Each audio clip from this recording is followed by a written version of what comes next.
pinsan. Namatay siya, binaril siya sa war on drugs ni Duterte.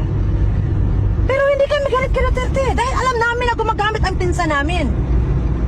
Winarningan na, pinapasurinder na, pero anong ginawa? Sige pa rin, hit pa rin. Masisisi mo ba yun si Duterte? Mahal niya Pilipinas eh. Mahal niya.